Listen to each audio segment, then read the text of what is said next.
빌레몬서요. 빌레몬서 읽어보셨죠, 여러분? 다들 한번 읽어보셨죠? 빌레몬서가 어떤 내용이죠? 성경 안에는 있어요, 그렇죠? 네. 빌레몬서가 보시면요, 제가 1장부터 보시면 이 내용은 지금 사도 바울이 빌레몬에게 오네시모를 위해서 편지를 쓰는 게 지금 이 빌레몬서예요. 그러니까 오네시모가 예전에 빌레몬의 종이었던 것 같아요. 그런데 종이었는데 빌레몬에게 어떠한 해를 가했다라는 걸 물질적인 피해를 입히고 도망간 것 같아요.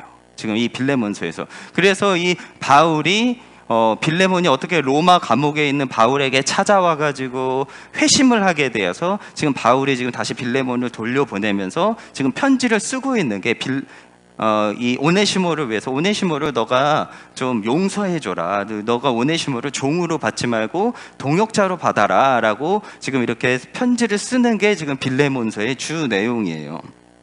그래서 처음에는 이렇게 누가 받는지 누가 쓰고 있는지에 대해서 지금 이야기를 하고, 그리고 이제 3절부터 4절부터 이 빌레몬에 대해서 좀 자랑을 해요. 빌레몬 너가 얼마나 잘하고 있는지 내가 소문을 들었다 하면서 빌레몬을 좀 띄워주고 있어요. 그리고 이제 8절부터 이제 본심을 말을 하는 거예요, 바울이 빌레몬에게. 그래서 빌레몬 너가 참 착하고 너의 사랑의 행위가 많은 교회에 전파되고 있어, 너 참 잘하고 있어, 그런데 말이야 라고 하면서 이제 이 오네시모에 대한 이야기를 이제 시작을 하고 있는 거죠. 그래서 오네시모를 너가 좀 용서해줘라, 너가 동역자로 좀 받아줘라. 그리고 그가 만약 내게 불의를 하였건, 그러니까 뭔가 불의한 일을 빌레몬에게 했었던 거예요, 오네시모가. 그렇죠? 그렇지만 그것을 내 앞으로 계산하라 라고 말을 하면서 이 오네시모에 대해서 좀 계속 받아줄 것을 보여주고 있는 거예요. 그러면 우리가 이 성경을 보려면 빌레몬서를 보면은요, 역사적인 배경을 알면은 더 해석을 정확하게 할 수가 있는데, 그렇다면 우리 빌레몬서를 공부하려면 어떠한 배경 지식을 알아야 될까요? 뭐에 대해서 좀 알면은 이게 더 잘 풀릴 것 같아, 역사적으로. 그건 어떻게 보면은 오네시모가 종이었잖아요, 그렇죠? 그러니까 노예였어요, 로마 시대 때. 그러니까 우리가 이 빌레몬서를 더 잘 이해를 하려면 로마 시대 때 노예 제도나 노예는 어떠한 취급을 받았었는지 이러한 것들을 좀 공부를 해보면은 이 빌레몬서에 대해서 더 잘 해석할 수 있을 것 같아요. 그래서 빌레몬서의 역사적인 배경을 우리가 공부할 때 이 로마 시대의 노예 제도를 봐야 되는데, 우선 노예는 이 당시에 인간이 아니었어요. 이 노예는 가축법에 속해 있었던 거예요. 해당됐었던 거예요. 그러니까 이 노예들은요, 주인의 소유물이에요, 소유물. 인격적인 존재가 아니라 소유물이었던 거죠. 그러니까 사람이 아니었던 거예요, 그 시대의 노예는. 그래서 오늘날 우리 시대에 지금 가사도우미, 헬퍼라고 생각을 하면 안 돼요. 오네시모는 빌레몬의 집에 가축과도 같은 종이었어요. 네. 그래서 그 당시에 발견되었던 편지들, 그 시대 때 지금 이게 이 빌레몬서가 60년경에 지금 사도 바울이 60년에서 62년경에 사도 바울이 감옥에 있었을 때쯤 이게 쓰여졌었던 편지다라고 우리가 알고 있는데, 그렇다면 이 60년에서 62년, 그러니까 50년에서 60년대에 로마 시대의 노예 제도는 어땠었는지를 우리가 좀 문서를 통해서 보면 되는데, 어떠한 편지가 그 시대에 쓰여졌던 편지가 발견이 되었대요. 근데 이 로마 시민권자가 이 노예가 키웠던 메뚜기를 죽여가지고 그 이후로 종을 그냥 죽여버렸다고 하는, 그러니까 메뚜기를 죽였는데, 실수해서 죽였는데 그 종을 죽일 만큼 정말 이 말도 안 되는 취급을 받았었던 게 로마 시대에, 그러니까 메뚜기만도 못한 사람들이었다라고 우리가 알면은 좋을 것 같아요. 그리고 노예 인구가 로마 제국에 6천만 명에 달했다라고 해요. 그러니까 로마 제국 전역에, 옛날에 로마가 엄청 컸잖아요, 그렇죠? 그렇기 때문에 이 5분의 1, 그러니까 로마 전체 사람들의 5분의 1, 즉 20% 정도 해당하는 거였고, 로마 제국 안에서 3명 중에 1명이 노예였다라고 해요. 그러니까 이 로마 시민권자의 경우 좀 어느 정도 중산층이면 이 노예를 한 7, 8명씩 데리고 있었던 거죠. 그래서 생각을 해보세요. 그러면은 로마 시대에 로마 제국에 3명 중에 1명이 노예면은, 그럼 노예가 그렇게 많다라는 거는 뭐를 필요로 할까요? 노예가 많아요. 그러면 뭐가 있어야 돼요? 뭐죠? 규정이에요. 규정. 그죠? 규정이 있어야지 그 많은 노예들이 폭동을 일으키지 않잖아요. 그죠? 그렇기 때문에 노예에 대한 강한 규정이 필요했을 거예요. 그래서 도망간 노예를 전문적으로 잡는 관청이 있었어요. 우리 예전에 한국 드라마 중에 추노라고 아세요? 추노? 막 장혁이 막 몸 이렇게 좋아가지고 막 2-3명 데리고 막 노예들을 쫓아다니면서 도망간 노예들을 잡아들이는 그러한 드라마가 있었어요. 예전에 추노라고. 지금 그 시대에도 이 도망간 노예를 잡는 이러한 제도가 있었다라는 거예요. 왜냐하면 잡히면 그냥 즉각 처형당해요. 바로 죽어요. 왜냐하면 다시는 도망가지 못하게 하기 위해서.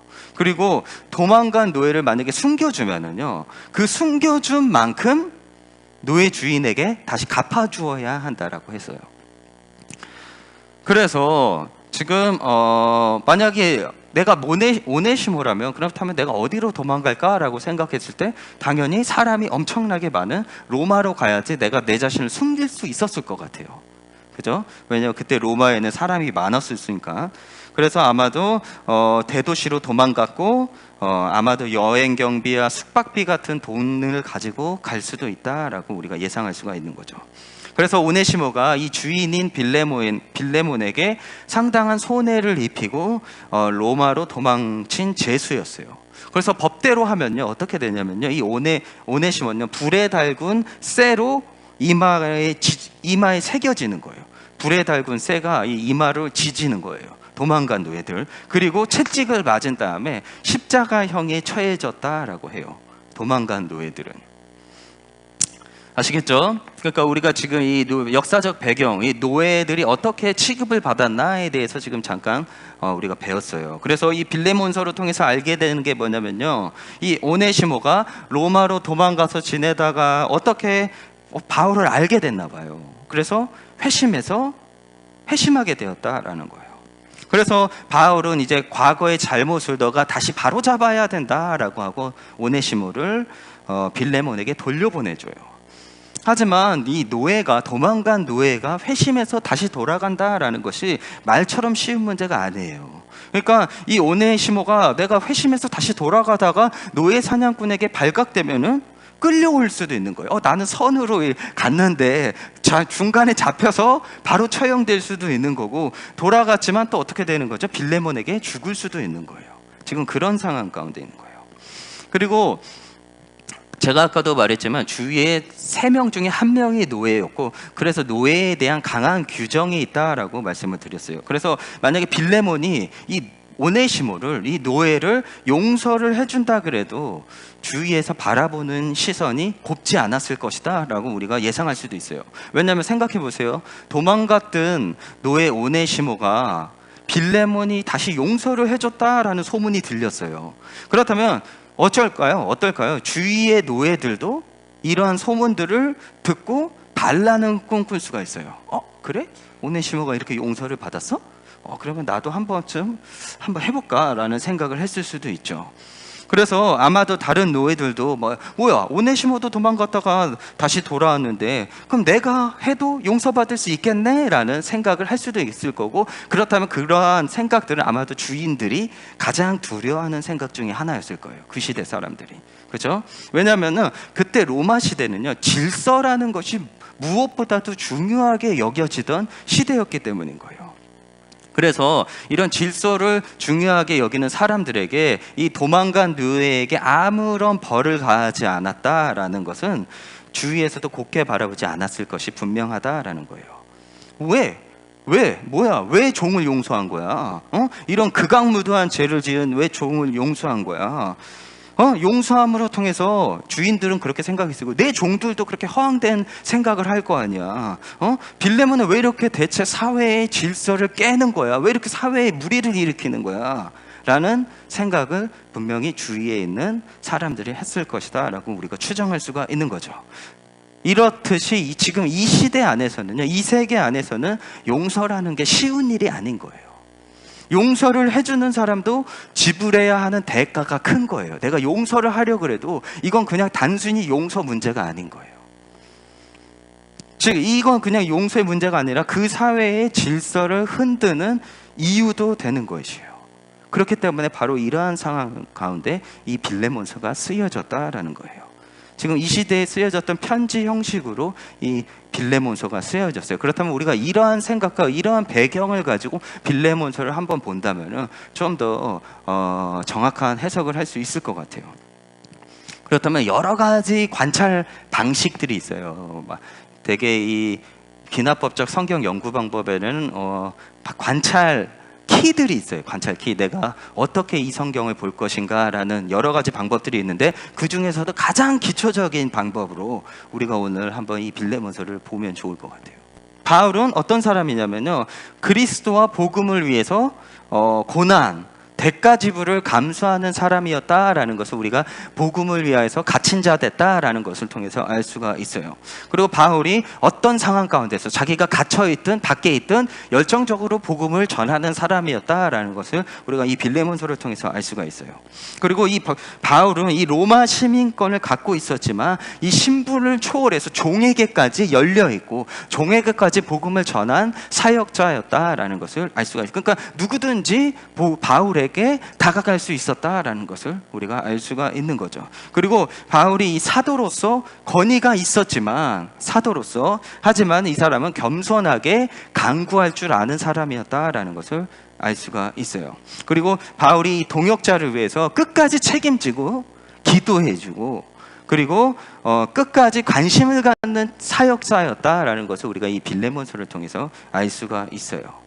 그러면요, 저희가 오늘은 좀 1장 8절부터 9절까지의 이 바울의 모습을 좀 더 들여다봤으면 좋을 것 같아요. 1장 8절부터 9절에 조종하려고 하지 않아요. 그죠? 빌레몬을 자기의 권위와 자기의 위치로 지금 빌레몬을 조종하려고 하지 않고 있어요. 만약 바울이 내가 그걸 원했어. 내가 정말 너 그 걔 용서해라고 원했으면요, 그냥 빌레몬에게 야, 나는 나이도 많고 내가 지금 사도야. 내가 인정받는 교회의 수장인데 너 겨우 조그만 교회 지금 지도자 하는 애인데도 조용히 내 말 들어라고 말할 수도 있는 거예요. 그리고 당연히 교인이라면 대사도의 말에 순종해야 돼요. 하지만은 그것이 빌레몬에게는 오네시모를 용서해주고 받아주는 것, 그러니까 진정한 용서가 될 수 있었을까요? 없었을까요? 없었을 거예요. 그렇죠? 우리도 뭔가 강압적으로 우리한테 명령하는 게 싫어요. 뭔가 강압적으로 오는 것들이 참 불편해요. 그렇죠? 그래서 누가 시킨다고 우리가 용서가 되나요? 너 용서해 라고 한다 그래서 우리가 용서가 되는 게 아니잖아요. 옆에 저한테 실수를 한 사람을. 그렇다면 지금 바울이 이러한 문제에 대해서 명령하지 않고 사랑으로서 간구하는 이 모습을 의도적으로 지금 바울이 이 빌레몬서에서 빌레몬에게 지금 의도적으로 지금 보여주고 있는데 왜 이랬을까? 우리가 좀 그거를 찾아내야 돼요. 그러니까 이 글을 읽고 있는 독자가 빌레몬인데 지금 바울이 왜 자신의 모습을 명령할 수 있지만 사랑으로 간구하는 모습이 지금 이 글을 읽고 있는 빌레몬에게 어떠한 의미로 받아들여졌을까? 이게 바로 해석이에요. 성경을 해석하는 거예요. 그거를 우리가 독자 해석이라 그래요. 원독자 해석이라고 하는데, 그렇다면 우리가 좀 원독자의 눈으로, 빌레몬의 눈으로 좀 해석을 해본다면 그 저자의 의도가 무엇이었는지, 왜 바울이 이렇게 편지를 쓰고 있는지 그 의도를 발견해내는, 바울의 이러한 모습이 자신이 마땅히 명령할 수 있는 위치에 있지만 광구하는 모습은 이 글을 읽고 있는 빌레몬에게 어떠한 의미를 주었을까라고 했을 때, 빌레몬의 결정이 권위자인 바울에 인해서 억지로가 아니라 스스로 판단과 결정이 되도록 지금 권면하고 있어요. 지금 요구하기보다는요, 바울이 빌레몬에게 자발적인 선행을 강구하고 있는 거예요. 하지만 우리가 여기에서 멈추고 싶지 않아요. 좀 더 깊이 들어가 볼게요. 바울의 의도가 뭔가? 지금 저자의 의도가 무엇인가? 우리가 바울의 의도를 깊이 들여다본다면요, 바울이 당연하게 빌레몬에게 명령할 수 있었던 자리에 있으면서도 사랑으로 일을 처리하는 것을 보여주는 모습을 지금 의도적으로 밝혀주고 있는 거예요. 그러면 지금 빌레몬도 역시 빌레몬도 위치에 있어요. 오네시모에게 지금 마땅히 자신의 지위를 사용해서 벌을 내릴 수가 있고 명령할 수 있는 위치에 있는 거예요, 빌레몬도.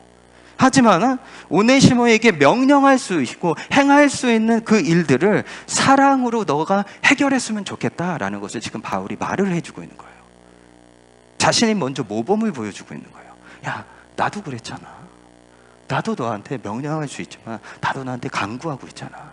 그러니까 빌레몬, 너도 명령할 수 있고 너의 권위를 사용할 수 있지만 사랑으로서 일을 좀 처리 좀 해줘라 라고 지금 바울이 지금 의도적으로 아주 교묘하게 이렇게 메시지를 전달하고 주고 있어요. 네, 참 똑똑한 사람이에요, 그렇죠? 네, 지금 마땅히 명령과 훈계를 내리면서 벌을 내리거나 명령을 어긴 부분에 대해서 자잘못을 따질 수 있지만 바울은 이 일을 사랑으로 해결하라고 권면하고 있다라는 것을 우리가 이 바울의 의도를 좀 더 보면은 왜 바울이 이런 모습을 그렸었나라는 것을 더 깊이 이해할 수 있을 것 같아요. 우리가 여기까지 바울에 대한 관찰은 여기까지만 할게요. 그 다음에 이제 빌레몬에 대해서 보도록 하겠습니다. 그럼 빌레몬은 어떻게 그려주고 있나? 빌레몬서를 통해서 바울과 디모데의 사랑을 받는 동역자라는 것을 알 수가 있어요.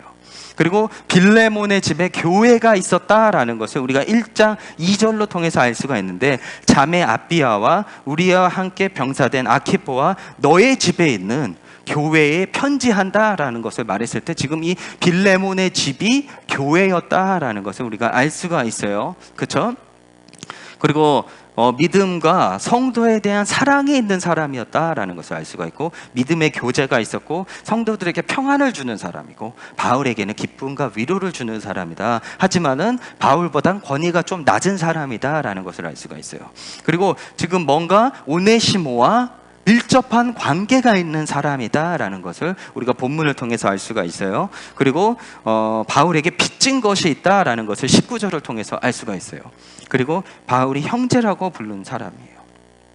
그래서 우리가 이 빌레몬이 자신의 가정, 자신의 집을 교회로 내놓을 수 있을 정도라면은, 지금 교회는 여러 사람이 와서 같이 예배를 드리는 곳이 교회잖아요. 그래서 자기의 집을 교회로 내놓을 수 있을 정도라면 이 빌레몬이란 사람은 종도 있었던 것을 봤을 때 어느 정도 중산층이었을 거예요. 중산층 이상의 지위에 있었던 사람이었을 것이다 라고 우리가 추정을 할 수가 있을 거예요. 그러니까요, 지금 근데 우리가 이 다른 이제 사도행전과 여러 가지 책들을 통해서 이 빌레몬이 있었던 섬기던 교회는 골로새 교회였다라는 것을 우리가 골로새서를 통해서 알 수가 있어요. 그러니까 빌레몬이 있었던 교회는 골로새 교회예요. 그렇다면요, 골로새서를 통해서 우리가 알 수 있는 게, 골로새서에서는 종에 대해서도 막 훈계하는 이야기가 나오고 상전에 대해서도 훈계하는 이야기가 나오는 것을 통해서 이 골로새 교회에 예배를 같이 드리는데 종과 상전들이 같이 예배를 드리고 있었다라는 것을 우리가 골로새서를 통해서 3장인가를 통해서 알 수가 있어요. 즉 지금 이 공동체의 어느 정도 수장격이에요. 지금 자기네 집을 내줄 정도면 지금 이 빌레몬은 수장이고 다른 사람들이 어느 정도 수장처럼 생기고 여기고 있었을 가능성이 있었던 거죠. 그런데 이 공동체의 수장격인 빌레몬이 어떻게 하는 거죠? 오네시모를 그냥 쉽게 받아들이는 거가 지금 그런 받아들일 수 있는 상황과 위치는 아닌 거예요. 그렇죠? 왜? 어느 정도의 수장이고 사회 인사이고 재정이 있었을 거고, 그렇다면은 모범을 보여야 하는 자리에 있기 때문인 거예요. 사람들은 그의 행동과 그의 결정들을 따르기 때문이에요. 주목하기 때문이에요. 그럼 여기에서 보시면요, 여기서 대명사를 좀 우리가 좀 보면 좋을 것 같은데, 대명사가 나, 너, 너희라고 나와 있어요. 즉 여기서 너희라고 말하는 것을 통해서 알 수 있는 게, 이 너희는 복수예요, 복수. 즉, 이 편지를 읽는 게 너희들에게 쓰여졌다라는 걸 통해서 이 편지를 읽는 거는 지금 빌레몬만이 아니다라는 것을 알 수가 있어요. 여러 명이 지금 이 편지를 같이 읽고 있었다라는 것을 우리가 이 복수사를 통해서 알 수가 있는 거예요. 그래서 1장 2절 보시면은요, 1장 2절에 뭐라고 나와 있죠? 자매 아비아와 우리와 함께 병사된 아키포와 너의 집에 있는 교회에 편지한다라고 나와 있어요. 즉, 이 글을 읽고 있는 수신자가 빌레몬만이 아니라 누구 있는 거죠? 편지를 아비아도 읽고 아키포도 읽고 지금 교회도 읽게끔 했다라는 것을 우리가 1장 2절을 통해서 알 수가 있어요. 근데 이게 어떤 내용이에요? 이건 아주 개인적인 내용이잖아요. 그렇죠? 개인적인 내용인데 골로새 교회에, 그렇다면 우리가 골로새 3장 22절, 아까 제가 말을 했지만 종들과 상전들에게 같은 훈계들이 있어요. 그러니까 이 골로새서도 지금 이 종들과 상전들이 같이 예배 가운데 지금 선포되고 있었던 거예요. 이런 말씀들이. 그러니까 같이 예배를 드리고 있었다라는 것을 우리가 알 수가 있는데, 그래서 빌레몬의 종인 오네시모가 도망친 것을 사람들이 다 알고 있었을까요? 없었을까요? 빌레몬의 집에서 예배를 드렸는데 당연히 다 알고 있었겠죠. 그렇죠? 하지만 오네시모가 다시 돌아왔을 때 빌레몬의 행동은 다른 종들과 상전들에게 영향을 끼칠 것이 분명했어요. 그렇기 때문에 오네시모를 받아주게 됨으로써 여러 가지 사람들의 비판에 시달릴 지금 빌레몬을 배려해서 사도 바울은 지금 빌레몬만이 아니라 누구? 아키포와 아비아와 골로새 교회에게 같이 서신을 지금 쓰고 있는 거예요. 왜냐하면 그 이유가 빌레몬이 오네시모를 용서함으로 통해서 감당해야 되는 것들이 너무 많았기 때문인 거예요. 이건 혼자 감당이 안 됐기 때문에 교회가 함께 해주기를 바랬었던 거예요. 지금 빌레몬이 압박받는 것은 그냥 단순히 오네시모 혼자만의 관계가 아닌 거예요. 지금 수많은 환경에 둘러싸여 있는 거예요. 같은 교회에서 종을 갖고 있는 사람들도 빌레몬의 행동을 비판했을 거예요. 너가 그러면 어떡하냐? 이런 식으로. 그리고 사회에서도 추노가 있을 만큼 지금 이 십자가형도 선도될 수 있을 만큼 지금 이러한 큰 죄를 눈감아 주는 것은 지금 교회만이 아니라 사회에서도, 빌레몬의 집 주위에서도 이웃 사람들도 이러한 너가 왜 용서를 했냐라는, 너가 왜 아무런 문책을 하지 않았냐라는 이러한 빌레몬의 생각에 대해서, 결정에 대해서 비판했을 것이다라는 거예요. 지금 이게 이 사회에서는 엄청난 사회적인 문제인 거예요. 그냥 이 용서가 그냥 단순히 개인적인 용서가 아니라. 그래서 지금 바울이 교회가 빌레몬과 이 용서에 대한 결과에 너희가 함께 해줬으면 좋겠다. 바울이 지금 교회 사람들에게 이야기해주고 있는 거예요. 같이 서줘라, 빌레몬과. 그랬기 때문에 지금 편지를 모두에게 보내서 읽게끔 하고 있는 거죠. 이 바울이 이 빌레몬을 향한 배려가 지금 돋보이고 있어요. 그렇죠?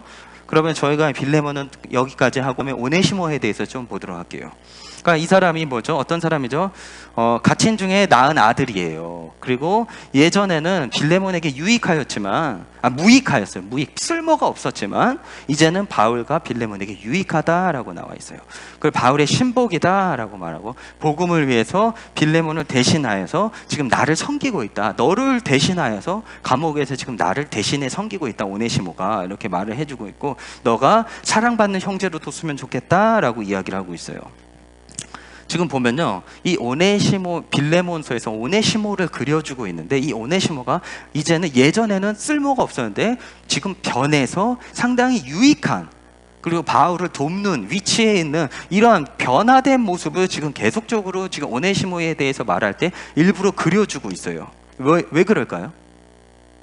왜냐하면 지금 사람들이 오네시모의 변화에 대해서 궁금증을 갖고 있을 거예요. 그렇죠? 지금 이 사람들에게 가장 큰 문제는 뭐냐면요, 이 글을 읽고 있는 사람들에게 가장 큰 궁금점과 문제는 뭐냐면, 이 오네시모가 예수를 만난 후에 정말 유익한 자가 되었는가가 중요한 거예요. 하지만 이 편지를 통해서 그걸 증거하고 있는 거예요. 그런데 우리가 여기에서 좀 관찰을 멈추지 않고 좀 더 깊이 한번 들어가 보도록 할게요. 이 오네시모가 예수님을 만났어요. 그래서 그의 상태가 변화된과 동시에 어떻게 된 거죠? 그가 그저 영적으로 변화된 것만이 아니라 더 나아가 변화된 실제적인 삶의 행동을 우리가 좀 주시해 보면 좋을 것 같은데, 빌레몬서 1장 11절과 14절을 통해서 그가 전에는 내게 무익하였으나 이제는 나와 내게 유익함으로 내게 그를 돌려보내니 그는 내 신복이래요. 바울이 오네시모가 내 신복이래요. 근데 그를 내게 머물러 있게 하여 내 복음을 위하여 갇힌 중에서 너 대신에 나를 섬기게 하고자 하나. 그러니까 바울은 오네시모가 나를 섬겼으면 좋았었던 것 같아요. 그렇죠? 너 대신에 나를 좀 섬기고자 하나, 섬겼으면 좋겠어요. 하지만 너의 승낙이 없이는 내가 아무것도 하기를 원치 않는다라고 얘기를 하고 있는 거예요. 바울은요, 오네시모가 유익하다라고 말을 하고 있어요.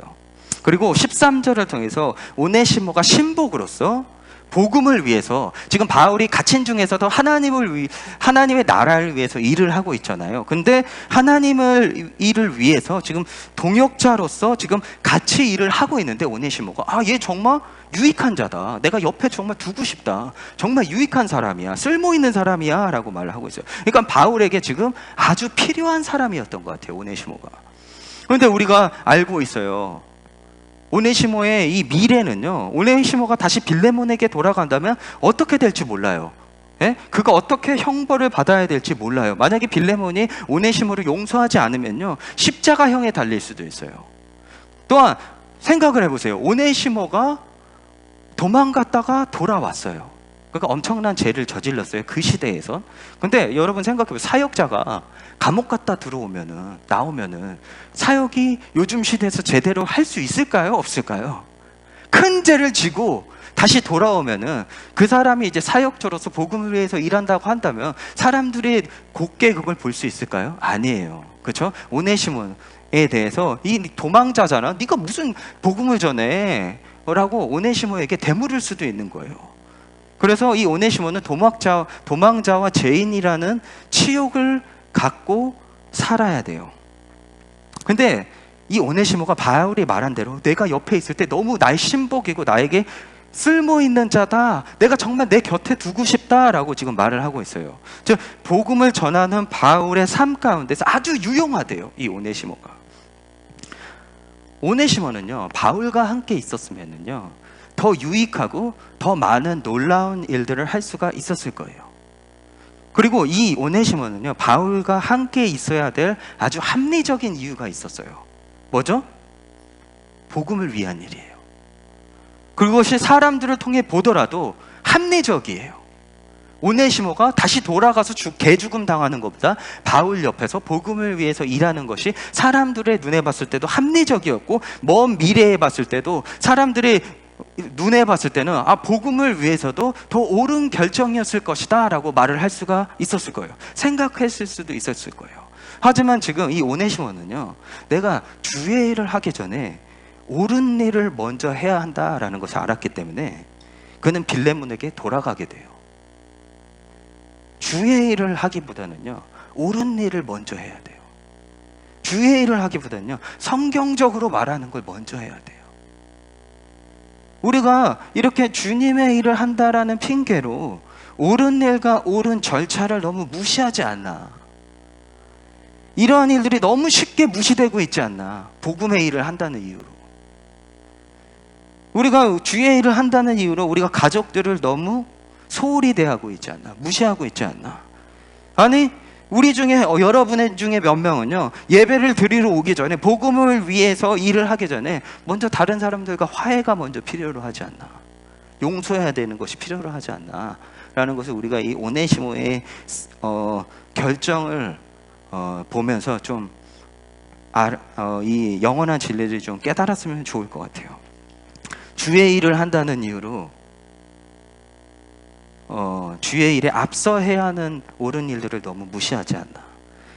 그러한 것들은 어떻게 보면 우리의 삶 가운데서 우리에게 온전한 헌신과 예배가 되지 않게 할 수도 있다라는 거죠. 그러한 것들을 무시하면, 즉 주의 일을 하기 이전에 옳은 일을 먼저 하시길 원하신다라는 것을 이 오네시모의 결정을 통해서 지금 보여주고 있는 것 같아요. 하나님과 바울이. 그렇죠? 그래서 우리가 디모데, 에바브라, 아리스도고, 데마, 누가 이런 사람들이 지금 이 빌레몬서에서 또 언급되고 있어요. 응? 마지막에 1장 20절, 23절과 24절에 그리스도 예수 안에서 나와 함께 갇힌 자 에바브라와 또한 나의 동역자 마가, 아리스다고, 데마, 누가가 문안한다 라고 나와 있어요. 왜 이 사람들의 이름을 언급했을까요? 이 사람들이 지금 나와 같이 있어서 너희한테 안녕이라고 말해주고 있어 라는 것이 목적일까요? 그럴 수도 있죠. 아마도 이 사람들은 골로새 사람들이 다 알고 있었던 사람들이었던 것 같아요. 모르는 사람들의 이름을 적으면서 이 사람들이 너희한테 문안한다라고 하진 않을 거예요. 그렇죠? 어느 정도 사람들이 알고 이 골로새 교회가 아는 사람들이었기 때문에 이 사람들도 지금 너희에게 문안한다라고 지금 말을 하고 있어요. 지금 이 사도 바울이 이 빌레몬서를 쓰는 이유가 뭐죠? 그러면서 이 안에서 오네시모가 얼마나 바뀌었는지를 보여주는 게 뭐죠, 지금 이 사도 바울이 빌레몬서를 쓰는 이유는 이 오네시모가 지금 얼마나 바뀌었는지를 확증하기 위함이에요. 지금 빌레몬과 교회의 입장에서 지금 확인받고 싶은 것은 오네시모가 얼마나 변화되어 있는가예요. 즉 사도 바울은요, 빌레몬의 마음을 지금 알았기 때문에 확신시켜 주는데 그 장치로 지금 사람들을 언급을 하고 있는데, 지금 골로새 1장 7절을 보면요, 우리가 아까 23절 24절에서 에바브라, 나와 함께 갇힌 자 에바브라라는 이름이 언급되는데, 골로새서 1장 7절을 통해서 너희가 에바브라에게 배웠다라고 말을 하고 있어요. 즉 빌레몬서가 골로새 교회에게 쓰여졌는데 이 골로새 교회가 지금 누구한테 배웠다고요? 에바브라한테 배웠대요. 그러니까 에바브라는 예전에 골로새 교회를 가리키는 리더였던 거예요. 그러니까 이 골로새 사람들은 다 에바브라를 알았을 거예요. 근데 사도 바울이 에바브라와 함께 또 교회의 수장격들인 마가, 데마, 누가, 아리스다고 이런 많은 사람들의 이름을 언급하면서 그 사람들이 너희에게 문안한다 라고 말을 하고 있어요. 즉 첫 번째, 안부를 전하는 것이 목적이었겠지만 좀 더 우리가 깊이 생각해 본다면 지금 이 빌레몬서 이 내용에 이 사람들이 증인이다 라는 것을 말을 해주고 싶었었던 것 같아요. 지금 이 사람들의 언급, 지금 에바브라, 너희의 리더 에바브라도 나와 함께 있는데 지금 이 오네시모가 변한 것에 대한 증인이다라는 것을 지금 알려주고 있으면서 그 장치격으로 많은 사람들, 리더격인 사람들의 이름을 언급하고 있는 거죠. 즉 오네시모의 변화에 대해서 이 사람들도 같이 증인들이다, 나와 함께 있어서 이 사람들이 증인으로 설 수 있을 것이다 라는 것을 보여주고 있는 거죠. 네. 그러면 우리가 여기까지 배웠는데 우리가 좀 반복이라는 관찰을 좀 봤으면 좋을 것 같은데, 반복되는 단어가 있나, 반복되는 개념이 있나를 보면은요, 그 성경의 주요 주제가 거기에서 나와요. 반복되는 단어. 예를 들어서 갈라디아서는 자유에 대해서 많이 언급을 해요. 그래서 갈라디아서의 주제는 자유예요. 그리고 창세기는 족보가 나와요. 그러니까 창세기의 주제는 정체성이에요. 그리고 하나님이고 정체성, 이 민족의 정체성에 대해서 보여주고 있는 게 창세기고, 레위기는 거룩이라는 단어가 나오니까 레위기의 주제는 거룩이에요. 그렇죠? 그리고 마가복음은 고난에 대한 개념이 계속 반복되고 있어요. 그러니까 마가복음은 고난이 주제인 거죠. 그런데 여기에서 지금 그리스도 안에서 그리스도의 복음을 위하여라는 말이 지금 많이 반복되고 있어요. 보시면요, 그리스도 안에서 주 안에서 막 이러한 말들이 계속 반복되고 있는데, 여기서 사도 바울이 말을 하는 게 뭘까? 왜 이런 말들이 반복되고 있냐면요, 사도 바울은 지금 용서하고 너가 사랑하는 것에 대한 기반은 다른 것이 아니라 그리스도 안이어야 한다라고 지금 말을 해주는 것이 아니에요. 말해주고 있는 거예요. 세상적인 기준이 아니라, 너가 용서를 해주고 받아주는 게 세상적인 기준이 아니라 주 안에서, 그리스도 안에서 이러한 결정들이 내려져야 한다라는 것을 지금 바울이 말을 해주고 있는 거예요. 즉 빌레몬이 그리스도인으로서 합당한 삶의 기준으로 그리스도 안에서, 그리고 그리스도를 위하여 너가 생각하고 결정을 내릴 수 있도록 지금 사도 바울이 건면하고 있기 때문에 의도적으로 지금 이러한 단어들을 반복해서 사용하고 있다라는 것을 알 수가 있어요. 그렇다면 이 그리스도 안에서의 삶이 무엇일까? 그리스도 안에서 너가 이 결정을 내려야 되는데, 이 그리스도 안에서의 삶, 지금 이 그리스도 복음을 위한 위한 삶, 복음을 위하여, 그리스도를 위하여라는 단어도 많이 반복되고 있는데, 그렇다면 그 삶이 무엇인가라고 했을 때 뭘까요? 그리스도 안에서의 삶, 그리스도를 위한 삶, 복음을 위한 삶은요, 바로 신약 전체에서 말해주는 이 그리스도를 쫓아가는 삶이에요. 즉 십자가 안에서 십자가를 본받는 삶이에요. 그죠? 즉 십자가는 뭐예요? 그리스도가 하신 게 십자가잖아요. 십자가는 뭐죠? 그 사랑과 희생과 헌신이에요. 그죠? 즉 예수님은 복음을 전달하기 위해서 무엇인가 대가를 지불하셨는데, 그게 뭐였죠? 자신의 신성과 목숨이셨어요. 그게 바로 그리스도 안에서의 예수 그리스도를 따라가는 삶이 바로 그러한 삶이다라는 거죠. 지금 예수님과 같이, 그렇다면 내가 복음을 위하여서 대가를 지불해야 된다라는 거예요. 대가를 지불해야 되는 삶은 뭐죠? 바울이 빌레몬서에서 복음을 위해서 너가 대가를 지불하는 삶은 바로 복음을 위해서, 그리스도를 위해서 갇히는 삶이라고 지금 얘기해 주고 있어요. 갇히는 삶. 그냥 갇히는 것이 중요한 게 아니라 그리스도를 위해서 갇혀야 된다라는 거예요. 그래서 여기서 보면요, 이 갇혔다는 말이 많이 나와요. 그리스도를 위해서 갇혔대요. 그리고 내가 예수 그리스도를 위해서 갇혔대요. 그리고 내 복음을 위해서 갇혔대요. 지금 복음을 위해 사는 삶의 특징이 뭐냐면요, 갇힌 자의 특징이 뭐냐면요, 갇힌 자의 특징이 뭐죠? 복음을 위해서 내가 내 감옥에 갇힌 것처럼 살아야 되는데, 그 특징은 자신의 의지가 없는 거예요. 그 가둔 자의 뜻대로 행동하는 게 바로 그 갇힌 자의 특징이에요.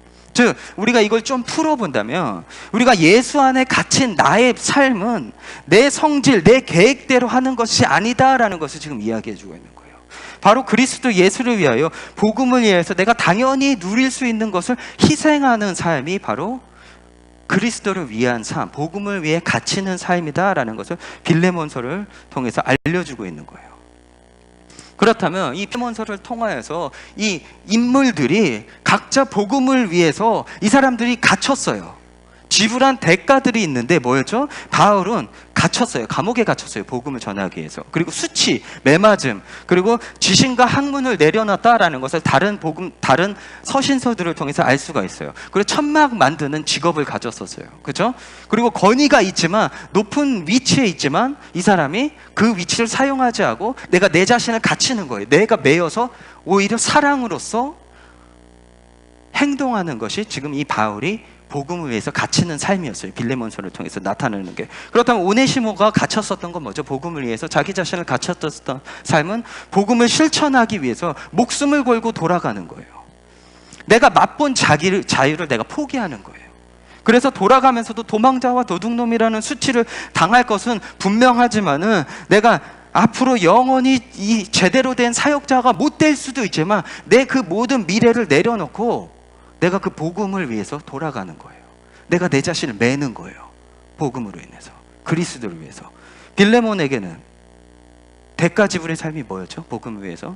바로 복음을 위해서 일반적인 사회 문화를 거스르는 삶을 선택하는 거예요. 사회적으로 용서받을 수 없다고 말하는 사람들을 용서하는 삶인 거예요.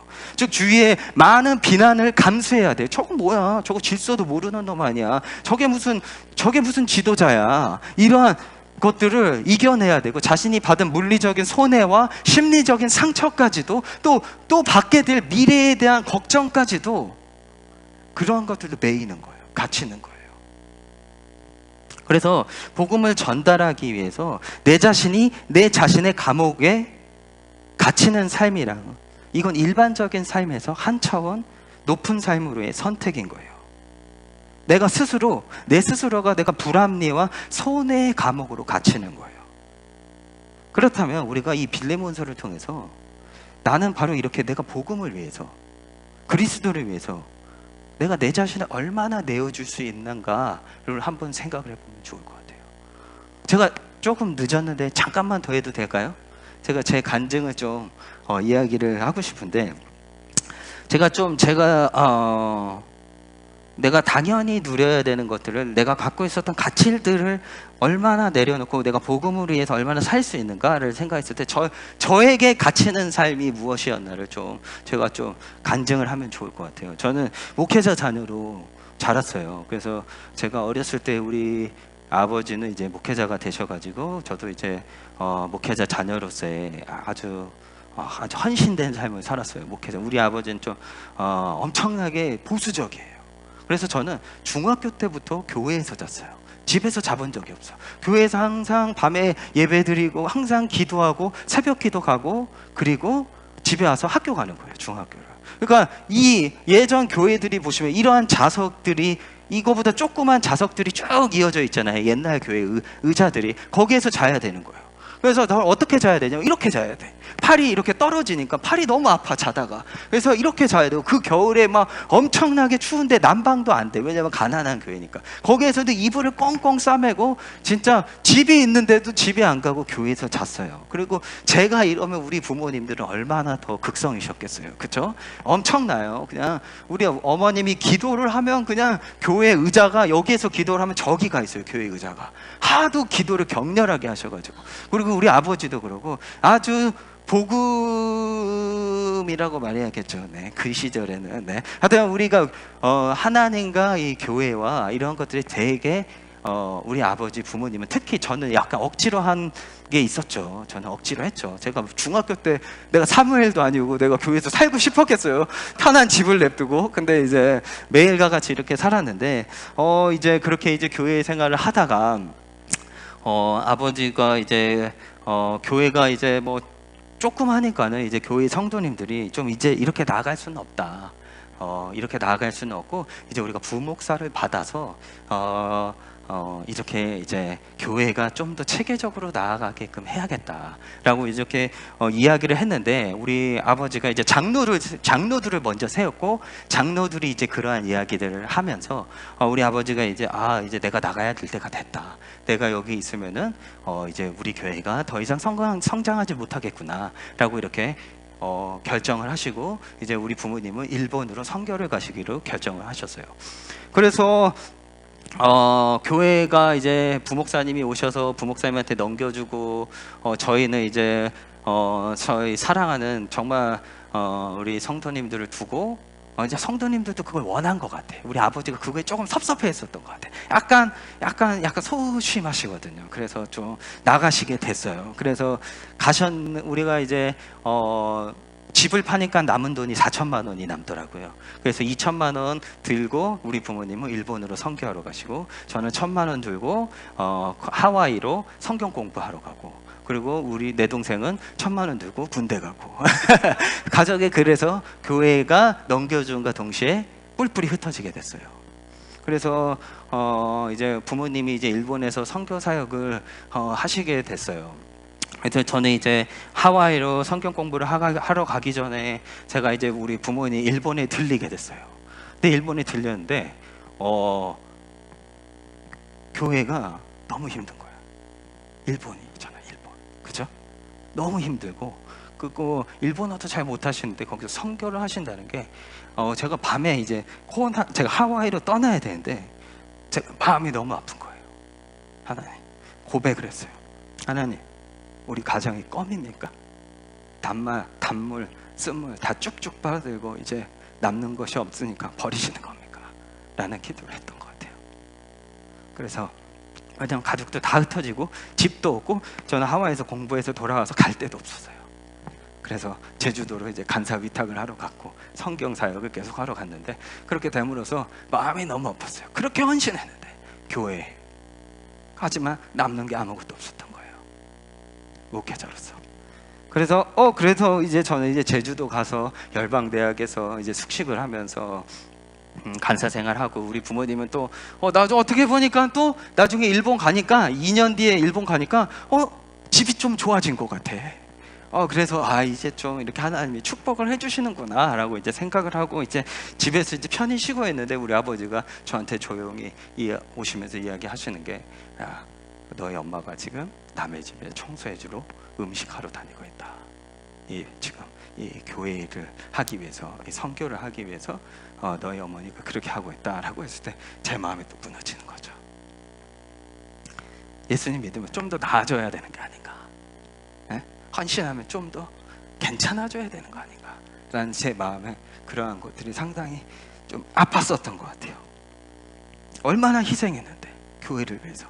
우리 모든 가정이. 그래서 부모님에 대해서 마음이 아팠고, 그리고 저는 이제 그 이후로도 제가 근데 더 심하게 사는 것 같아요. 우리 부모님은 그렇게 하면서 돈이라도 버는데 저는 돈 땡전도 안 줘. 우리 단체가 아주 나쁜 단체라서 10년간 일을 했는데 돈을 한 푼도 안 줬어요, 지금까지. 그래서 저도 18만 원 가지고 뭐 1년 넘게 생활하고 매달 18만 원씩 이제 후원해주고 누군가 후원해주고 이러면서 계속 지금까지 지금은 이제 좀 하다 보니까는 네, 아내도 잘 만나고 그래서 아내 교회에서 또 후원도 해주시고 아주 좋습니다. 네. 그래서 지금 이렇게 살고 있어요. 하지만요, 가끔씩 하나님을 향한 원망이 내 마음을 지배할 때가 있어요. 그때는 더 심했던 것 같아요. 하나님, 내가 당신 때문에, 우리 가정이 당신 때문에 이러한 삶을 살고 있는데 왜 우리 가정과 저는 계속 이렇게 밑바닥으로 살아야 하죠? 우리 마음 깊이 이러한 손해의 삶, 복음 때문에 내가 감옥에 갇힌 것과 같은 불편한 삶에서 벗어나길 원하는 것 같아요. 저도 자주 툴툴댔던 것 같아요. 하루 힘들게 살아가는, 하루하루 너무 힘들어요. 달달이 너무 걱정돼. 내가 누릴 수 있는 것들을 못 누리고 살아가는 것들에 대해서도 그러고, 내가 하나님께 끊임없이 원망하는 거예요. 꼭 하나님한테 버림받은 것 같았어요, 그때는. 예? 하나님의 사랑이 느껴지지 않았었던 것 같아요. 하지만 언젠가 어머님이 그런 상황 가운데 저한테 전화 통화를 했다가 우리 어머니가 일구가 사람들이 내가 일한다고 욕한다. 너가 선교사로 왔는데 왜 일을 하냐고 주위에서 욕을 한다. 하지만 내가 예수님 때문에 행복하다라고 이야기하시더라고요. 그때도 봅니까? 그때가 일본에서 지진이 일어나고 원자력 그게 다 이렇게 됐었잖아요. 한번 뒤집어졌었잖아요. 한 8, 9년 전에. 근데 나오시지 않으시더라고요. 빨리 친척들이나 막 주위 사람들이 나한테 야, 네가 자녀인데 빨리 데리고 나와야지. 네가 자식 아니야. 엄마 빨리 이제 나와. 이랬는데 아니야. 내가 나가면 주위에게 덕이 안 될 것 같아. 우리가 선교하는 사람들한테 하면서 남아 있었더라고. 하지만 예수님 때문에 행복하시다 그러시더라고요. 제가 그렇게 아픈 마음으로 그 시절에 하나님께 원망을 토로할 때, 근데 그 시절에 하나님이 나한테 다가와 주셨어요. 하나님이 말없이 저한테 다가와 주셔서 십자가를 가리키고 계셨었던 것 같아요. 왜냐하면 하나님이 내가 너를 위해, 내가 나를 낮추고 십자가에 내가 내가 죽었다. 내가 이 위대한 내가 신이었던 내가 너를 위해서 나의 권리를 포기하고 내려왔다라는 거예요. 이거 하나만으로 너가 부족하니, 일구가? 이거 하나만으로 하나님의 사랑과 자비 그리고 그 은혜를 느끼기에 너가 충분하지 않냐라는 거예요. 이것으로 부족해? 내가 위대한 하나님이 너를 위해서 내려와서 종의 모습으로 다가와서 너를 위해서 그 수치를 당했는데, 너를 구원하기 위해서 내가 죽었는데, 내가 너를 위해 이렇게 낮아졌는데 그것만으로 내 은혜와 사랑이 충분하지 않니? 내가 그 보여준 게 충분하지 않니? 라고 저한테 이야기하시더라고요. 내가 너의 삶 책임지지 못할 것 같아? 내가 널 사랑하지 않고 돌보지 않을 것 같아? 아니다 라는 거죠. 내가 널 위해 죽었는데 내가 왜 널 돌보지 못하겠어? 라고 이야기하시더라고요. 맞죠? 맞습니다. 나에게 가장 필요한 게 다른 것이 아니었죠.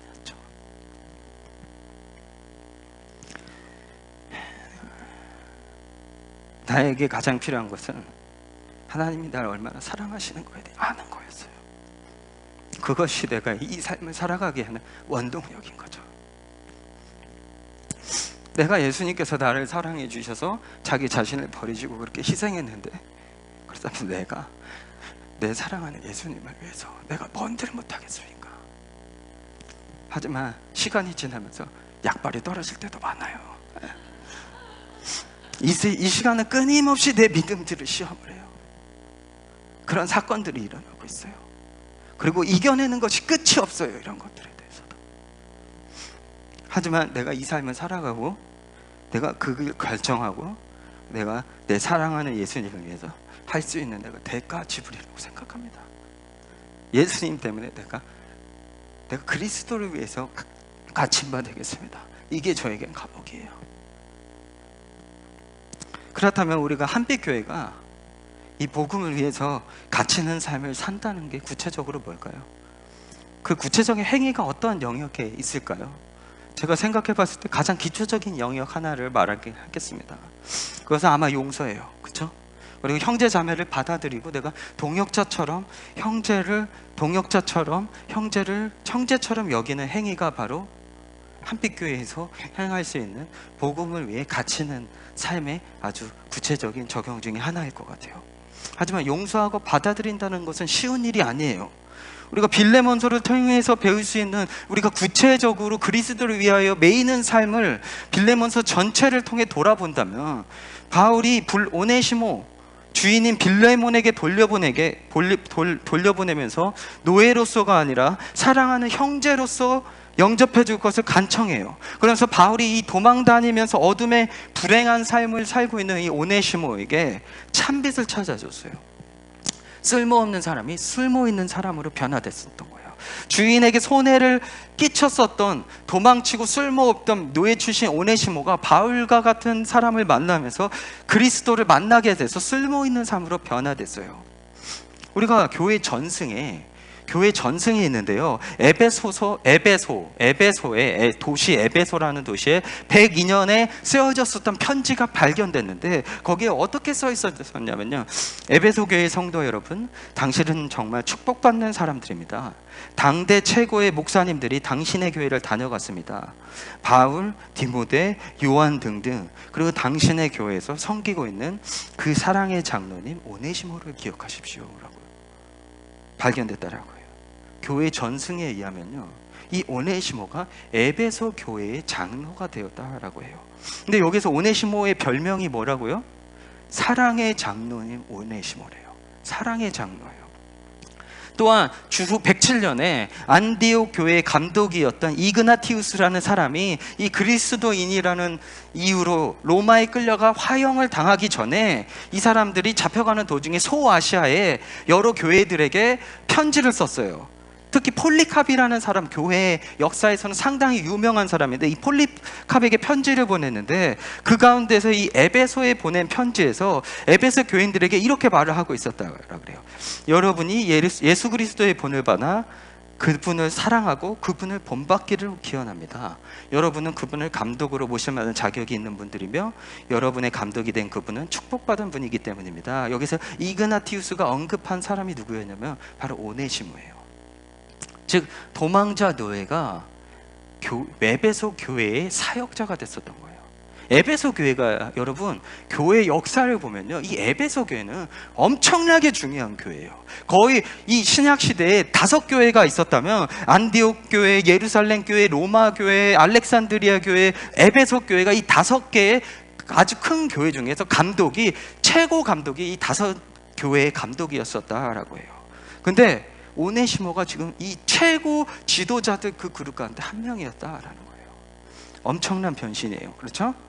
동물처럼 취급받았던 노예가 최고의 감독 중에 5감독 중에 한 명이 될 수 있었던 거예요.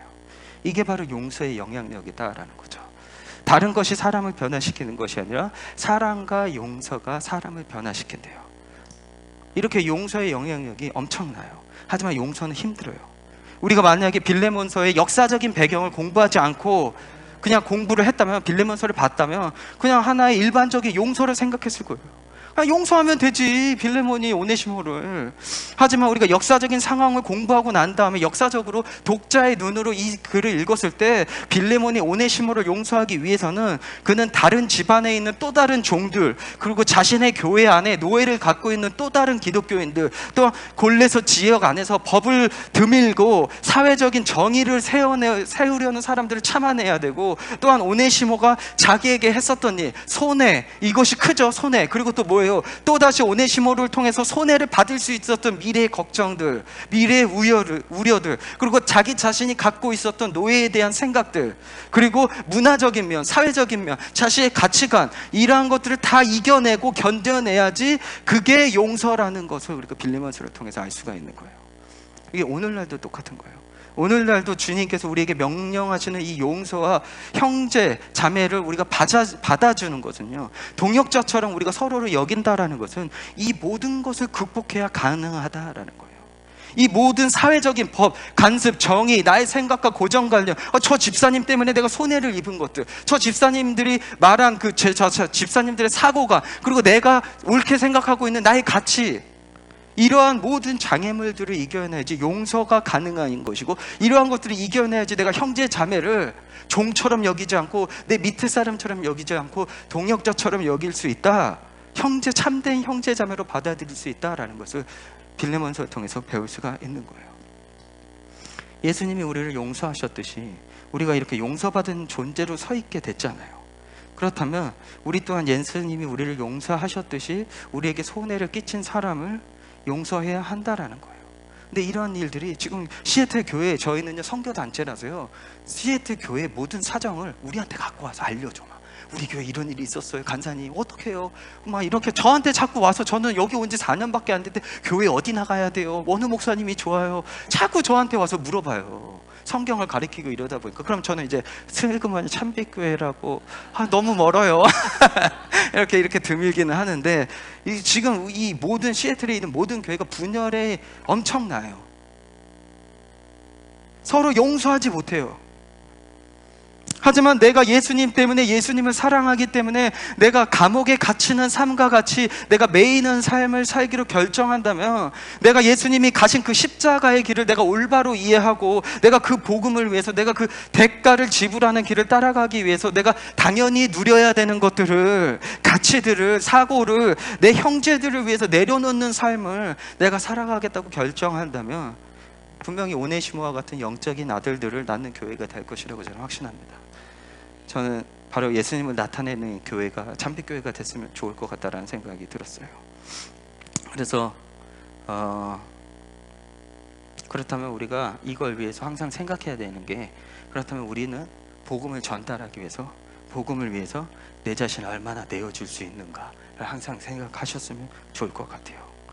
저는 이제 떠나요. 다음 주면 떠나게 될 것 같은데, 이 참빛교회가 빌레몬과 같이 사랑과 믿음에 대한 소문이 저도 멀리서 듣기를 원하고, 그리고 오네시모와 같은 영적인 아들들이 계속 나아지는 교회가 될 수 있도록 저도 계속 멀리서 기도하도록 하겠습니다.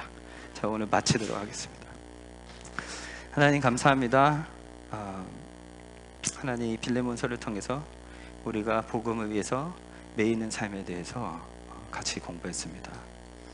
하나님, 우리가 예수님의 길을 따라가는 사람들로서 우리가 당연히 누려야 될 것들을 누리지 못할 수 있을지라도 우리가 복음을 위하여, 예수님을 위해서 헌신하고 매이는 삶을 살아갈 수 있는, 그러므로 통해서 우리 삶을 통하여서 오네시모라는 삶의 열매들이 계속적으로 나올 수 있도록 우리 삶 가운데서 당신이 주관하여 주시고, 하나님께서 우리 삶 가운데서 끊임없이 우리에게 알려주시고 성령님의 딩감할 수 있도록 하나님께서 우리에게 허락하여 주시옵소서. 성령님 허락하여 주시옵소서. 하나님, 당신을 너무너무 사랑하고 당신은 너무너무 좋으신 분이십니다. 하나님, 당신을 알면 알수록, 공부하면 공부할수록, 예배하면 예배할수록 참 사랑받으실 만한 분이시고, 매력적인 분이시고, 존귀하신 분이시고, 찬양받기 합당하신 분이십니다. 우리 삶 전체를 통해서 하나님께 영광 돌릴 수 있는 삶을 살아갈 수 있도록 허락하여 주시옵소서. 감사합니다. 예수님 이름으로.